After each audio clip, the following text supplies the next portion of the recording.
Tuan-tuan, jangan bercerita berkenaan tentang kelemahan orang lain. Orang yang terlalu banyak bercerita berkenaan tentang aib, kelemahan orang, kekurangan orang, hakikatnya tuan-tuan, dia sedang bercakap berkenaan tentang diri. Apa yang best sangat? Apa yang kau dapat daripada cerita tu? Bahkan kadang-kadang tuan-tuan takut besok apa yang kau cerita berkenaan tentang kelemahan seseorang itu akan sampai pula kepada kita. Banyak sangat bercerita pasal anak orang, besok anak kita yang kena. Banyak betul bercerita berkenaan rumah tangga orang tu, besok rumah tangga kita yang kena. Allah akan balas. Kalau nampak orang tu lemah, nampak orang tu buat salah, bukan bercanang kepada orang lain tuan-tuan, pergi jumpa dengan orang tu.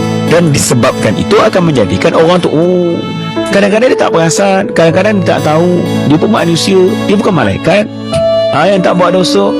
Ya Allah, tutupkan kami daripada melihat aib seseorang, dan ya Allah, kuncikan mulut kami daripada bercerita berkenaan tentang aib